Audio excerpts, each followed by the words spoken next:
Hello, welcome to our presentation by Juan David Delgado, How Does Racial Inequality Happen? The Case of the Colombian Pacific Region in the Longue Durée, 1550 to 2020. My name is Ruben Hernandez Leon, and I'm the new director of the UCLA Latin American Institute. So for me, it's a special pleasure to welcome all of you. This is also our first seminar in a year-long series on Colombia, a country, a very important country in Latin America that the UCLA Latin American Institute had not covered very well, partly because we didn't have a working group or a center or a program on the Andes, although Colombia has also a Caribbean region as well as an Andean region. But it's actually very nice to be able to tell you that we not only have a year-long series on Colombia in place right now, and this is again the first of the series, but we also have now an Andean region working group within the UCLA Latin American Institute. I want to thank, as always, at the controls, Brian Pitts, who's the assistant director of the UCLA Latin American Institute. And I also want to take this opportunity to invite you to donate to the mission of the UCLA Latin American Institute. This is an institute that has a long established history at UCLA. It provides scholarships and support the work of graduate students throughout the disciplines. And it also has a very robust outreach program. We actually work with teachers in public schools. We develop workshops and courses for teachers. This year, we're actually taking teachers to Oaxaca, Mexico, for a language, history, and culture program there. And without further ado, I want to welcome Juan David Delgado. We were having some internet issues for a moment. The gods of the internet, as I like to call them, were not with us, but apparently the problem and hopefully the problem has been solved. Juan David is a PhD in sociology here at UCLA, and he's a recent predoctoral fellow at UCSD. He was also with us last year, if you recall, in a seminar on Afrodescendants in Mexico. And that has to do with the fact that Juan David's dissertation, Juan David's research actually compares the experience of Afro-descendant movements in Mexico and Colombia. Today, his focus will be on Colombia. And Juan David, welcome. And very happy that we were able to solve these problems, and take it away. Yes, I'm very happy indeed, Ruben. Ruben, thank you so much for the opportunity. I'm very grateful for having a chance to talk about my research here, and also with the UCLA Latin American Institute. So let me share my screen. Okay, great. So my talk today explores the long-term processes of racial inequality, and it focuses on the Colombian Pacific region, basically since the second half of the 16th century and on. This is very much, as I said, a work in progress, and this particular presentation belongs to a research project that emerged from my dissertation. So I'll try to be brief in order to have time for discussion during the Q&A. So let's begin with one of the puzzles of racial inequality in Latin America. As the recent survey data shows, racial disparities have persisted without official racial classification or formal spatial segregation. And here, the comparison with the US is useful because spatial segregation is one of the fundamental axes of racial inequality in the US.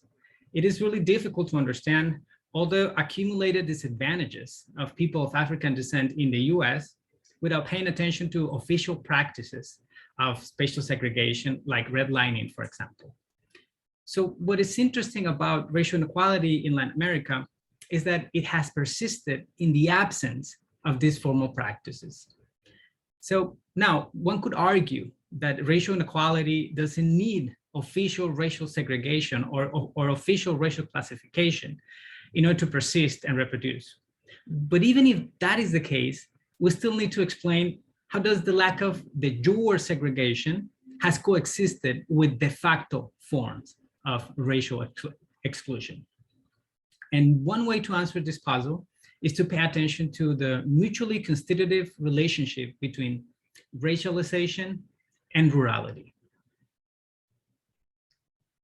The argument I'm advancing here is based on the territorial legacies of colonial institutions. In this sense, I suggest that if the uneven distribution of state infrastructure share territorial boundaries with former colonial institutions, the long-term overlap of territorialized forms of inequality can reproduce racial exclusion.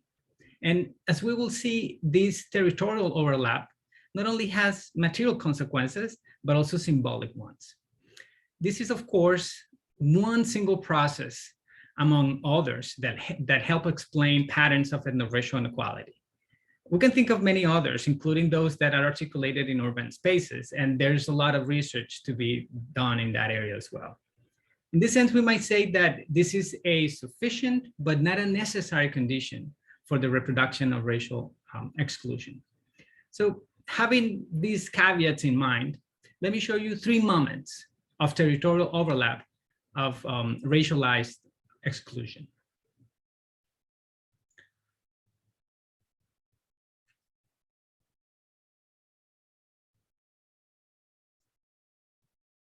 So the first configuration is the colonial distribution of mining from the 18th to the 19th century.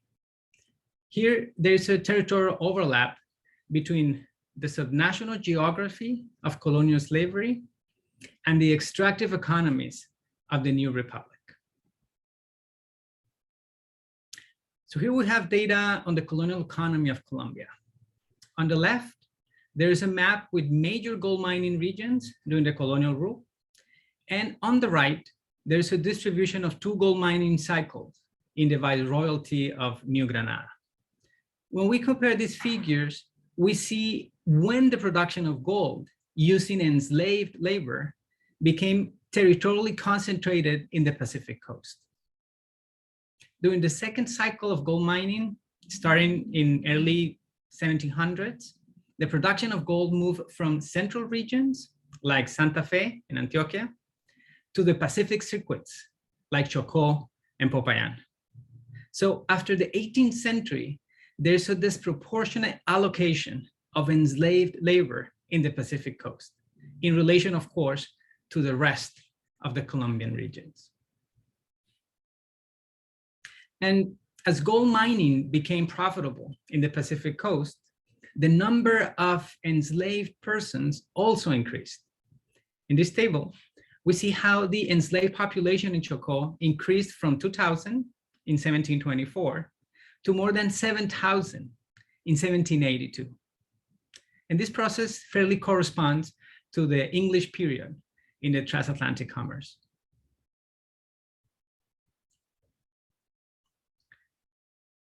Here, we have data on the historical exports of Colombia after independence.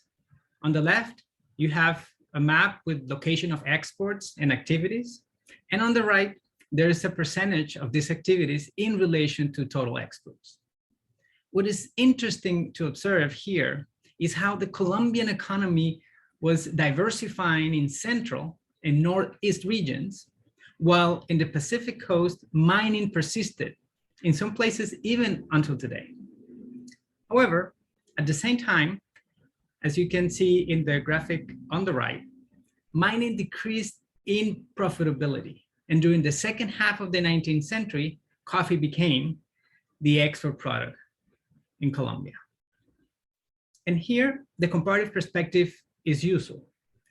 At a time when enslaved persons were brutally exploited and killed in capital-intensive plantation economies of the Caribbean and some regions of Brazil, in Colombia, on the contrary, the extension and control of mining industries was receding. So this is a critical juncture for Black people in the Pacific coast.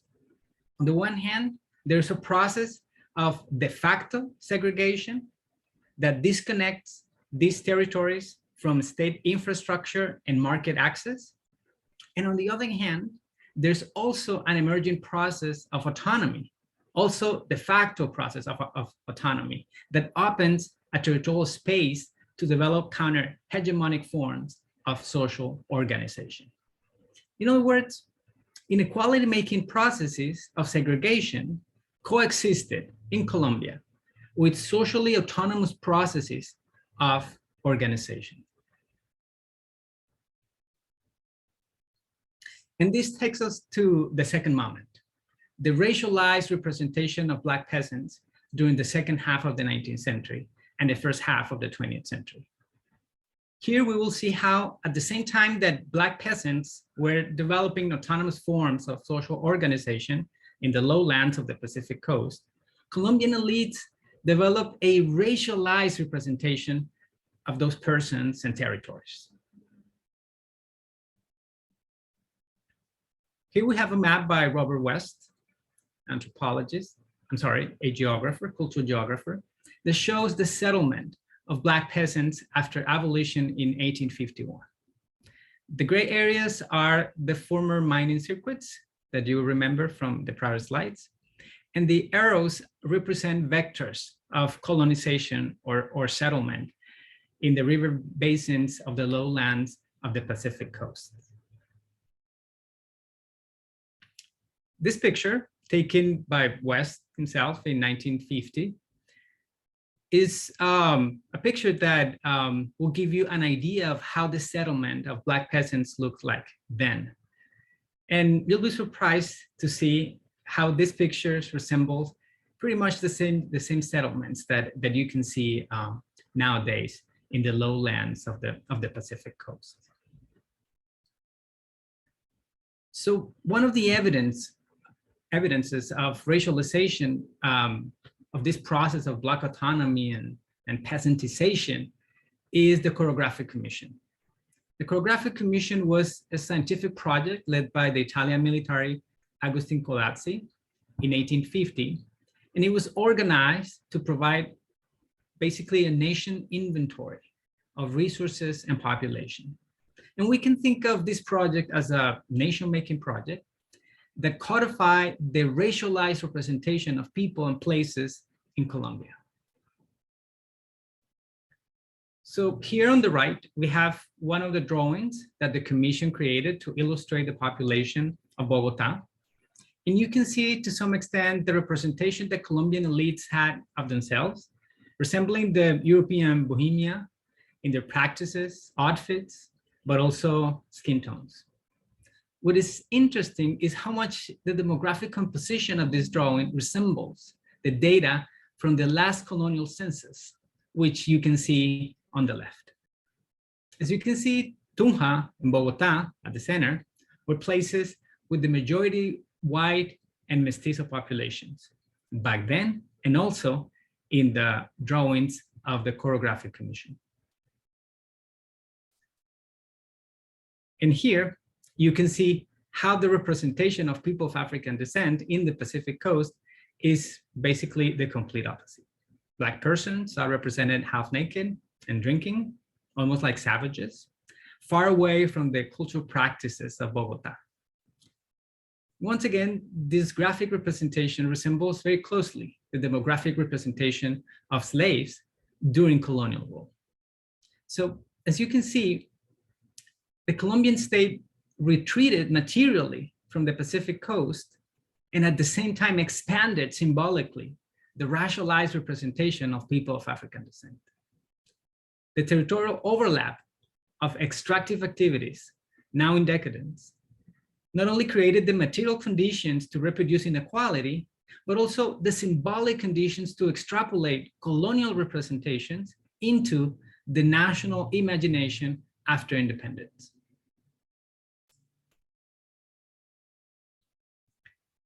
And here we get to the third moment, the violent dispossession of the late 20th century and early 21st century. And here we have, once again, the combination of two different processes. On the one hand, indirect rule, basically the state leaving the control and the administration of these territories to intermediaries of different kinds. And at the same time, and to some extent as a consequence of all this, we have the coercive control in the production and distribution of illegal commodities, mainly coca and gold. As you can see in this slide, this is the distribution of the railroad network in 1929.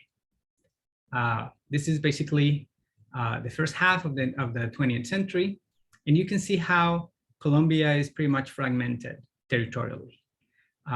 Here, once again, the comparative perspective is really useful. You can compare and contrast this with the railroad network in Mexico, for instance, and you can see how under Porfirio, the Mexican economy was very much integrated into the national territories. Of course, this is just a representation of the railroad network. I could have used the highway network, and it wouldn't be very different from the point of view of access to infrastructure in the Pacific coast.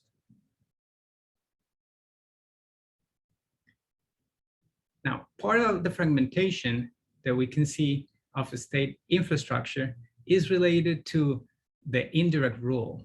What happened in the early 20th century was that territories that were racialized as territories of savages, as you had seen in the drawings of the Choreographic Commission, were given almost as a commodity to be disciplined to the Missionary Administration.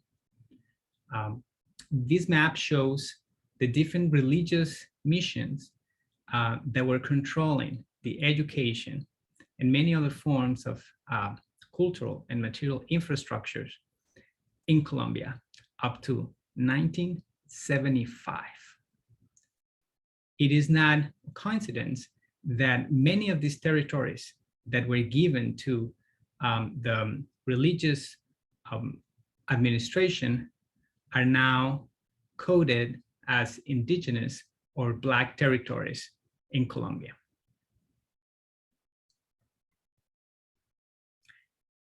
The lack of public infrastructure, but also the lack of provision of security became strained and very clear once the coca cultivation increased in the second half of the 1990s.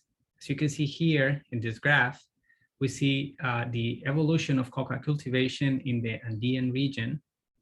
And between Colombia, Peru, and Bolivia, you can see how the production of coca in Colombia grew exponentially since the second half of the 1990s.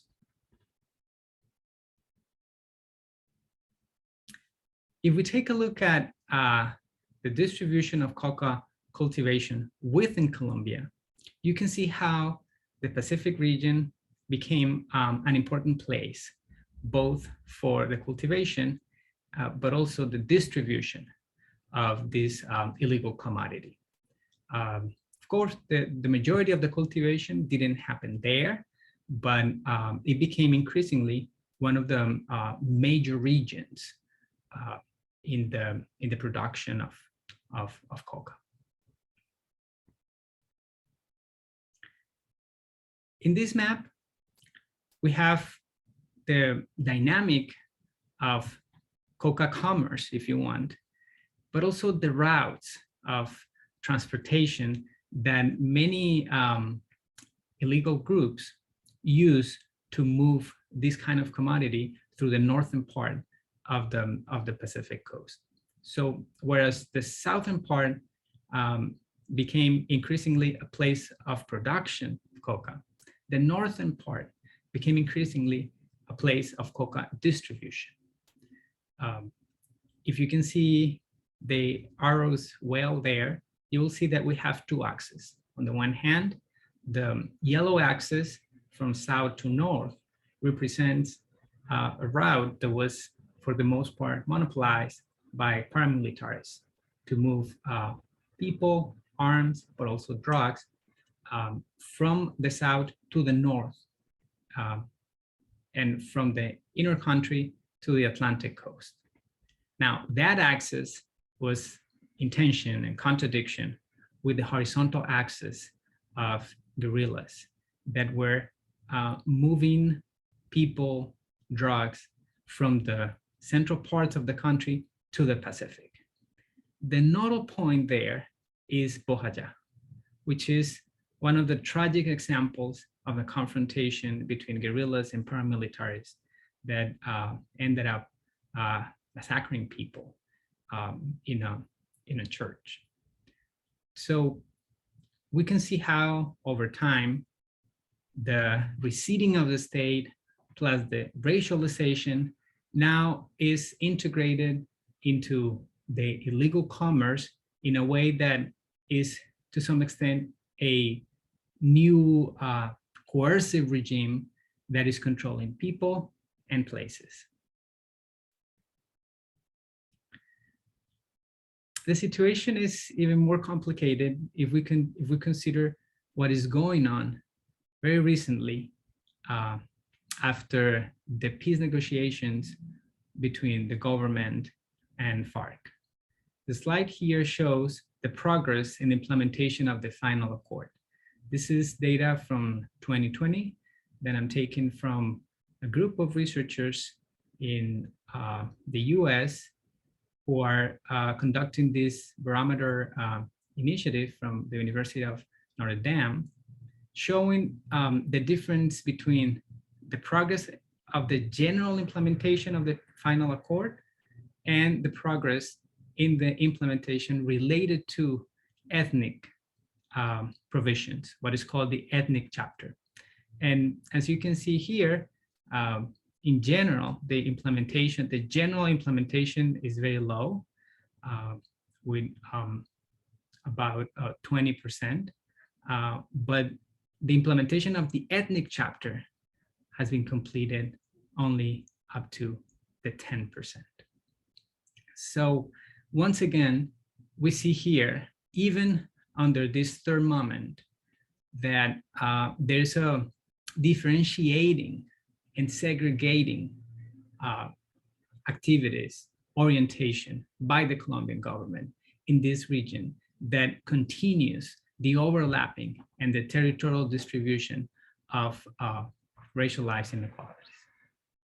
So in summary, we have these three big moments that I think help us understand how is it that de facto forms of segregation have been reproduced over time in these rural spaces.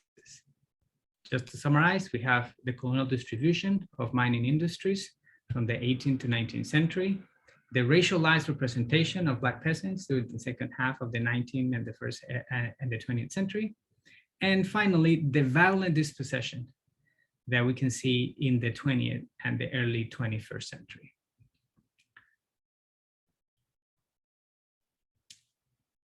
Now, all this is to show that it is not a coincidence that when we take a look at the levels of multidimensionality poverty by municipality, this is data from 2017, we see how poverty is very much concentrated in this region, not only in this region, of course, but significantly so in the regions that were, on the one hand, colonial legacies of extractivist industries, but also the regions that were given to the Catholic missions for control in regions that are becoming and that are persisting as the rural peripheries of the Colombian state.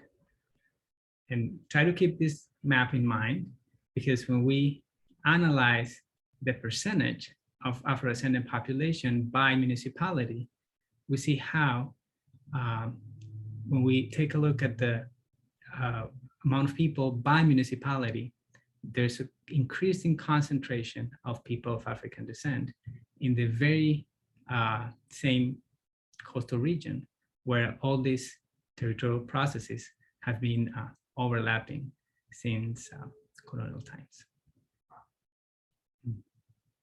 Thank you.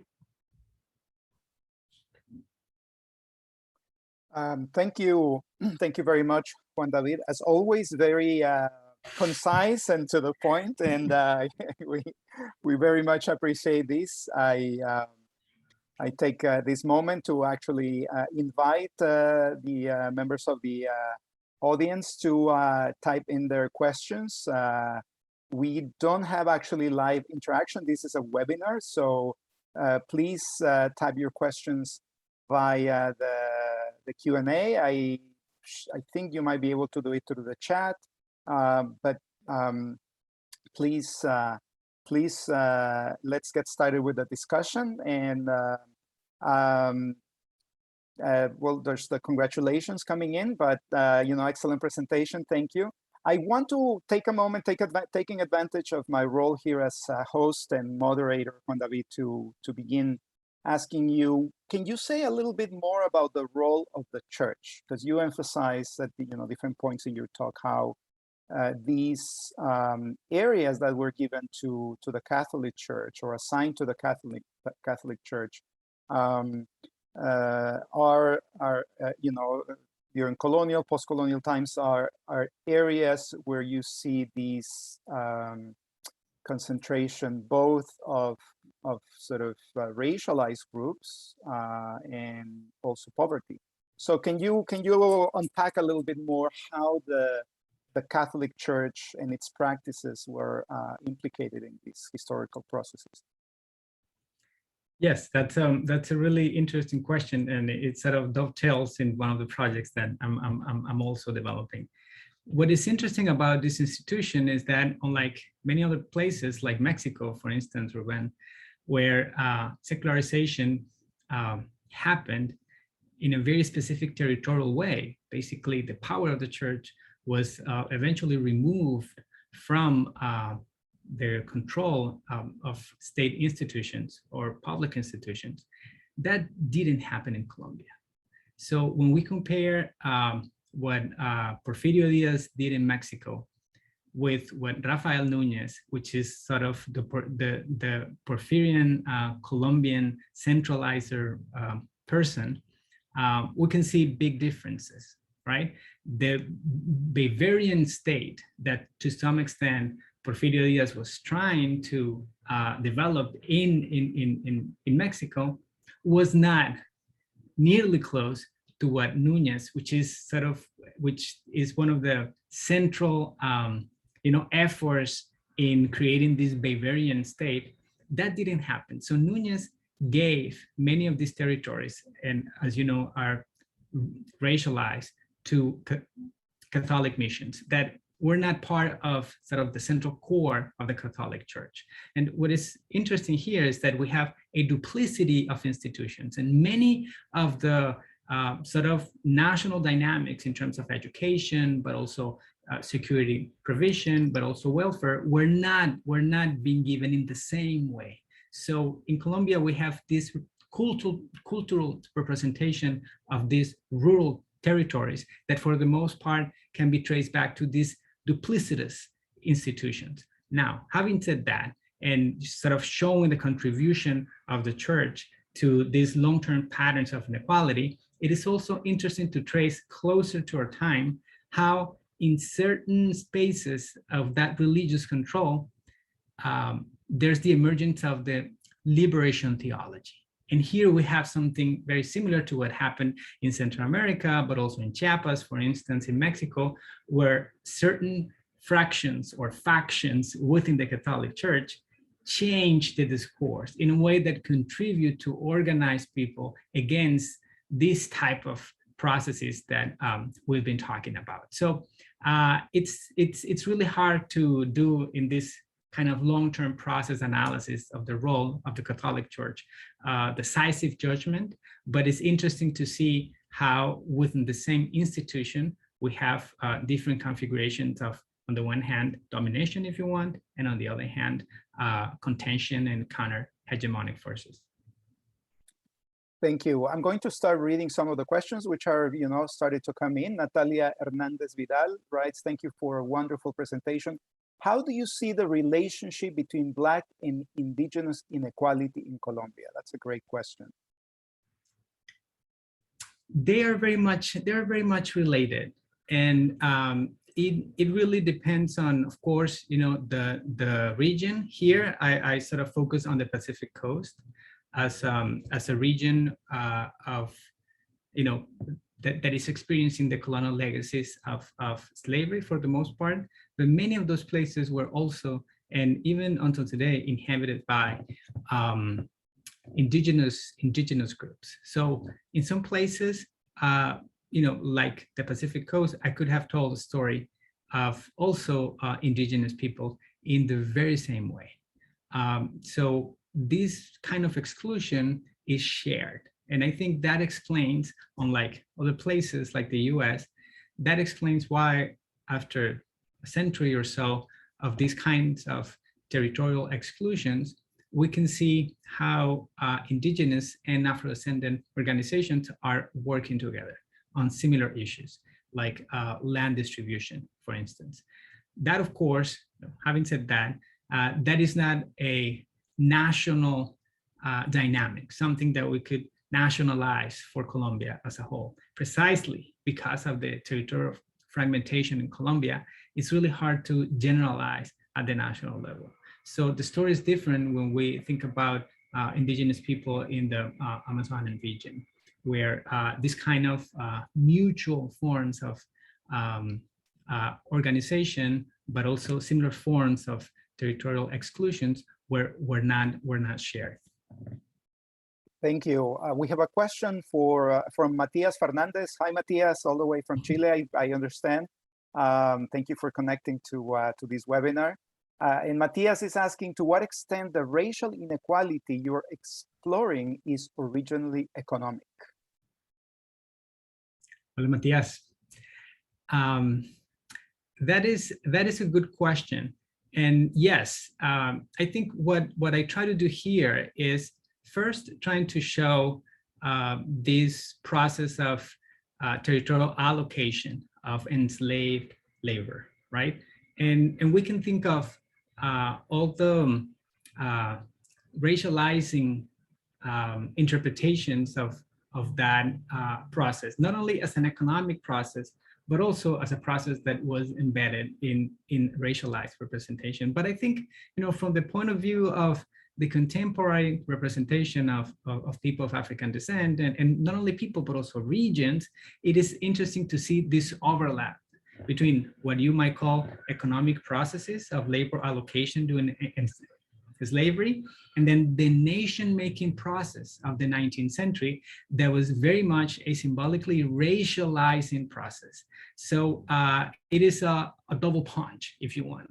On the one hand, the state leaving this economic process that to some extent inherited from colonial times, but also expanding this very clear racializing rhetoric and language that became, part of the national imagination in Colombia.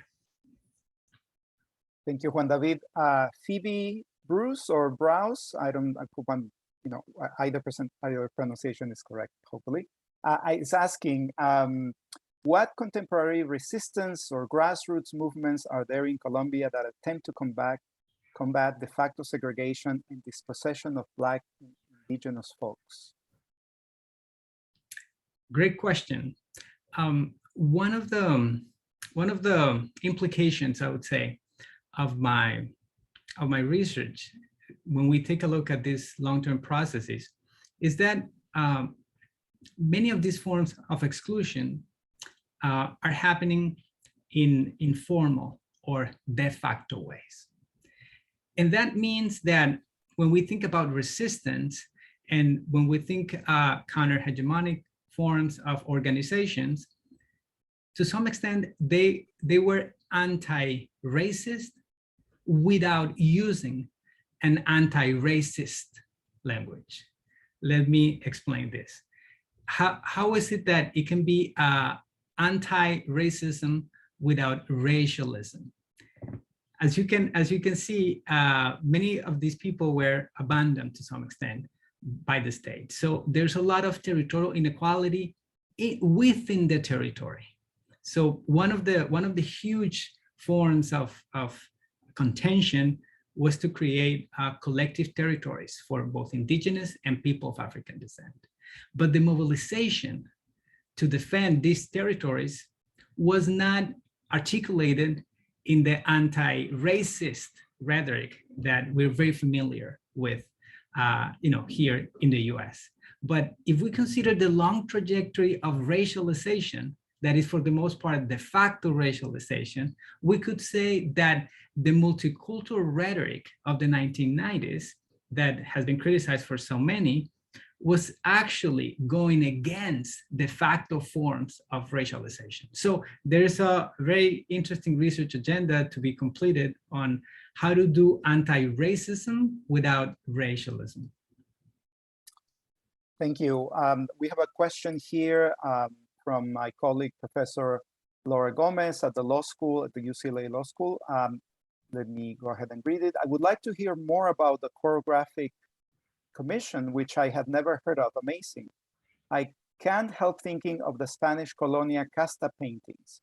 Both have a visual dimensions as self-consciously art, quote unquote, but their overwhelming role is didactic, to teach all where they belong and do not belong. Can you please comment on the legacy today in Colombia of the commission paintings? Are they well known? Is there an active critique by indigenous and Afro-Colombianos? Yes, great question.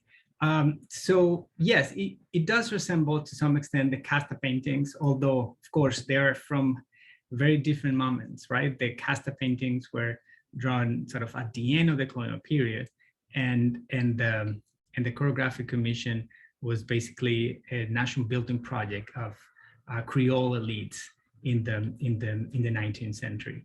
And the distinction is interesting because to some extent, both drawings were illustrated for different purposes. On the one hand, the colonial empire, basically at the end during the Bourbonic reforms in Mexico, they were trying to control the population. And the casta drawings, to some extent, is a message from the colonial rule of basically the incapacity to control many of the ethnoracial categories and sort of crisscrosses between different kinds of people. And the infrastructures of the Spain empire at that time were very fragile, as we know. Here is different. Here in the 19th century, we have elites. They are, of course, impoverished. The infrastructures are not as strong, but this is a moment where the Creole elites are trying to implement and to build and create a nation that they could show to not only national but international audiences that they belong to the world, just like other civilized nations. So yes, these paintings had, crucial consequences for the national imagination. You can ask to any Colombian, what do they think about their country? And they would say that it's a country of regions. And of course, when we hear the word regions, we should think about the racialized representations of those regions. They made it to textbooks, and they made it to sort of the educational infrastructures that would represent, how people think and how people act in Colombia in general. Thank you. That's an excellent question, an excellent answer. Thank you for that. always the comparative aspect sheds so much light on some of these processes. So we have a question from Cesar Castillo, who's sending kudos, excellent one. And then the question, is the implicit counterfactual that had coffee production taken off in regions with a high proportion of Black population, inequality would not be as stark?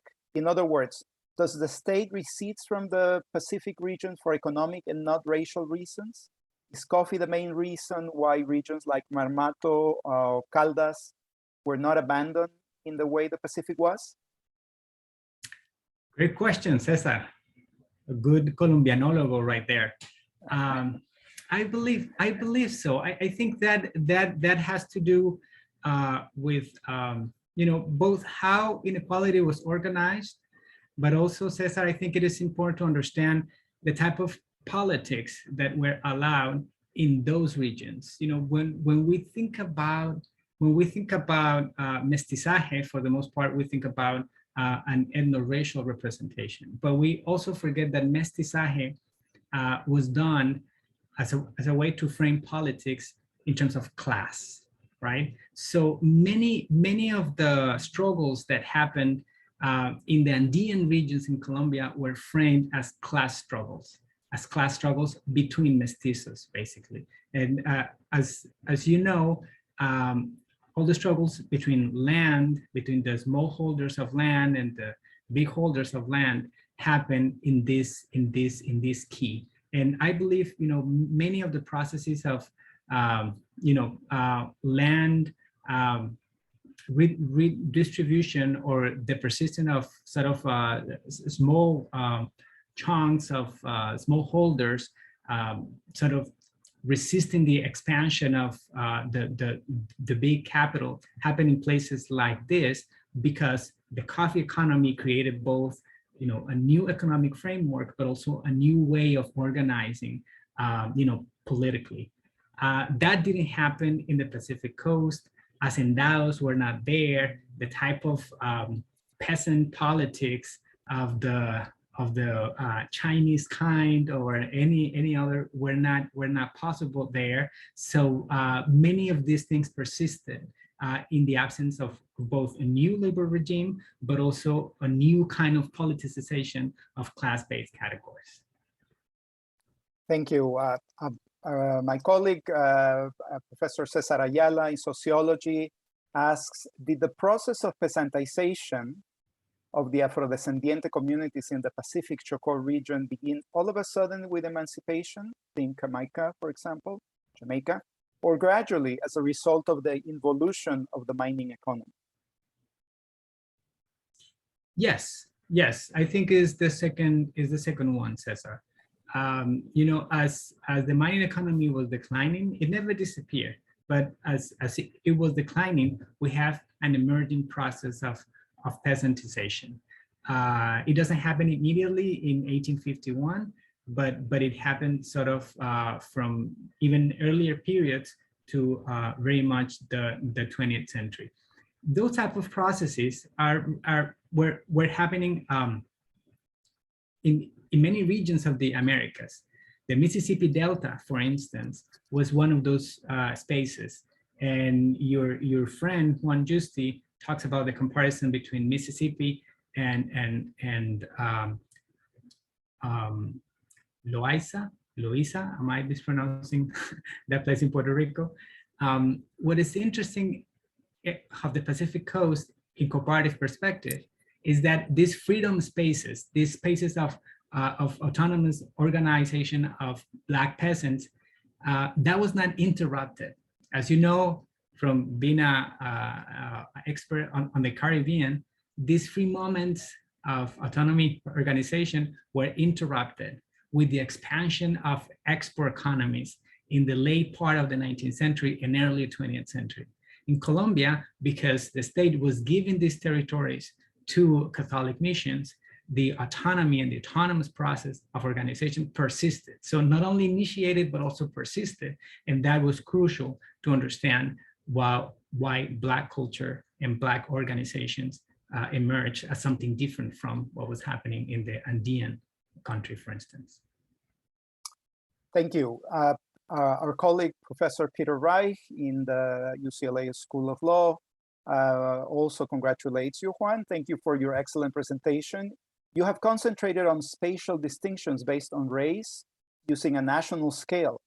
Are these distinctions reproduced on a more local level, i.e. within specific provinces and municipalities? Are sectors where Afro-Colombianos live treated differentially regarding political representation, access to services, treatment by the judicial system, etc.? Definitely. Yes. Very good question. So for the most part, I focus on sort of the rural areas. I was trying to develop this thesis on racialization and rurality. But when we take a look at what is happening in cities and many of these places, many of these processes of recurrent exploitation, segregation, and so on and so forth, expel many of the young generations to nearby cities. So places like Cali or places like Medellin that are two of the closest urban centers from the Pacific coast experience a lot of migration from the Pacific coast to the Andean region.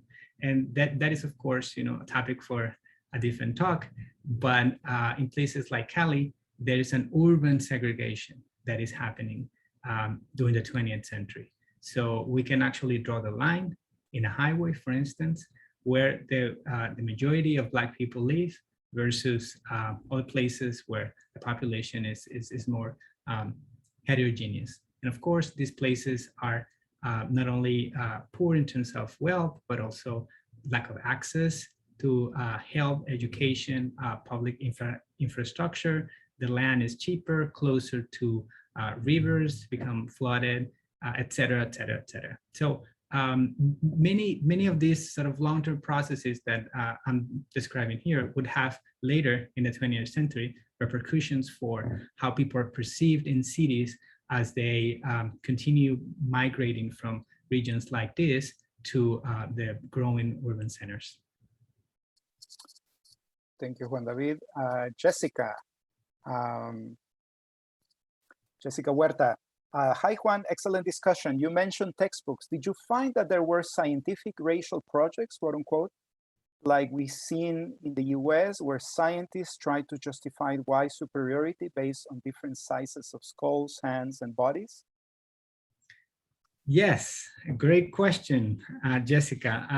That is actually part of my dissertation because I'm trying to trace how categories that were for the most part absent in places like the census, and this is also, one of the puzzling things of racial inequality in Latin America, that this type of racial categorization didn't make it to the census, but they did make it into other sort of infrastructures like textbooks.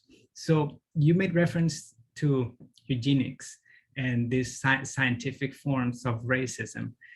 And the translation from these type of intellectual scientific discourses to textbooks is also different depending on context. I don't want to extend too much on this, but I would say in places like Mexico, for instance, positivism, basically the belief in science, became an institution, became an ideology of the state. With revolution, then the eugenistic movement was sort of heavily repressed and antagonized, and that's why we have people like Vasconcelos moving away from that type of eugenistic process. So many of those things didn't make it to the textbooks in places like Mexico. In Colombia, we didn't have that sort of reversal, and the scientific sort of representation of race became dominant. In Colombia, we didn't have a revolution during the 20th century. So many of those representations didn't make it into the textbook in the 20th centuries in ways that were not institutionalized in places like Mexico. Thank you. Matthias has another question. The fact that economic poverty is concentrated in areas that were first populated by slaves and then abandoned by a state that followed capitalist extraction wouldn't favor a Marxistish explanation of racial inequality in Colombia? By contrast, to what extent the racialized representation of mostly Black regions had an actual effect on long-term inequality? Yes and no, Matthias, I would say. Of course, you know, the concentration of inequality and the territorial concentration of colonial institutions, of course, would favor a category-less reproduction of racial inequality.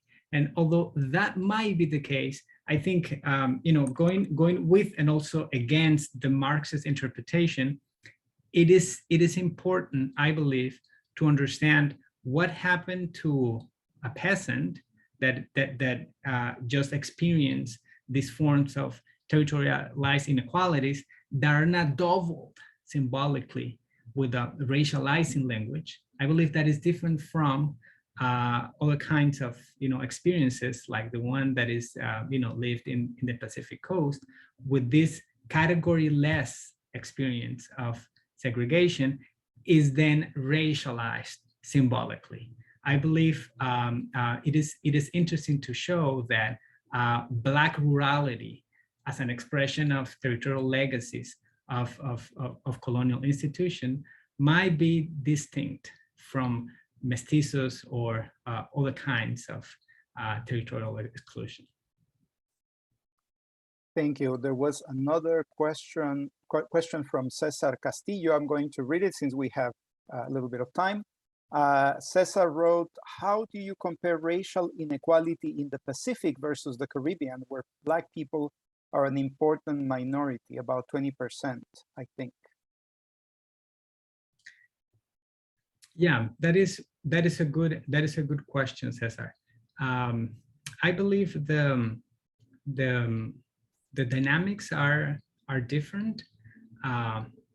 You know, contrary to what some people might argue, I believe many of these state infrastructures did arrive in the Caribbean. That, of course, produced a lot of segregation, but more in the urban areas than in the rural ones. And you can see, you know, places like Cartagena, for instance, where if you go to La Popa, you see, you know, what I'm talking about. So I'm not trying to suggest that there's less racial inequality in places like the Caribbean, but I do believe that inequality is more concentrated in urban places and in urban dynamics. The kind of mestizaje that happened in the Caribbean very much connected both nationally and internationally with different ways of migration and so on and so forth, didn't happen in the Pacific coast. Or if that happened, then, you know, the white elite, for instance, flew away from Quito earlier, something that didn't happen in Cartagena or, you know, in the Caribbean. So I do believe there are two different forms of racial inequality going on between the coasts. Thank you, Juan David. We have another question, commentary from Professor Laura Gomez. The contrast between Latin American racism and US racism is, of course, an enduring one in sociology. In my own work, Manifest Destinies, the making of the Mexican-American race, I argue that it is overblown in the following way. For African Americans in the US, there has been more variation than the conventional story of the US segregation suggests, i.e. Louisiana's distinction between Black and people of color prior to 1900. More significantly, we can look at the complex trajectories of racial subordination of non-Black groups in the US, indigenous peoples, Mexican Americans and Puerto Ricans, Asian Americans in the pre-1960 period. Rarely did these groups face de jure segregation, but each faced institutionalized racial subordination. So in the US, I would argue that there have been multiple forms of racialization, not just the de jure segregation, anti-Black racism that has left a continuing legacy today. So your reaction, that's of course a very strong and at the same time nuanced comment. Juan David, what's your response? So that is a point well taken. One of the issues with comparison is that we have to draw the line at some point. And of course, there's a lot of, artificial, generalizations that we have to make as a heuristic device. So of course, I totally agree with you that characterizing the US as a place with only de jure forms of segregation is an over extension of the argument. I still use it as a heuristic form to show if we compare just sort of the places where de jure forms of segregation happened. I'm thinking about Chicago, for instance, or even LA. That still offer as a heuristic device a comparative angle that I think in general is lacking in many of the studies. So of course I totally buy your comment suggestions of not overgeneralize what is going on in the US, but I still use it as a heuristic device. Thank you, Juan David. And we have another question from Professor Ayala. Some analysts want to deal with racial inequality in Colombia with a one-size-fits-all approach. Paschal, I think he's referring to our colleague Tiana Paschal up in the Bay Area at UC Berkeley. And apparently he wants you to put the gloves on now. Do you believe we have to treat inequality in the Pacific and in the Caribbean with raizales and palenqueros, each in its own way, each with its own dynamic? Yes, good question, Cesar. I think that has to do that is an empirical phenomenon, I believe, that we need to approach not as an analytical preference, but as an empirical reality, if you want. So as you can tell by the history of the territorial control of the Colombian state, the state is fragmented, and the territory was given to many intermediaries, and we have intermittent present and then abandonment of the state in different regions. If we don't understand how those regionalized forms of inequality happened, racialized or not, it's really difficult to address, both from the public policy point of view, but also from the political organization stance, how to address those inequalities. So I believe, if we pay attention to what is going on in Colombia and the fragmentation of state infrastructure and markets, is really hard. It's really hard to generalize a single logic or single dynamic of segregation and exclusion that is affecting people of African descent.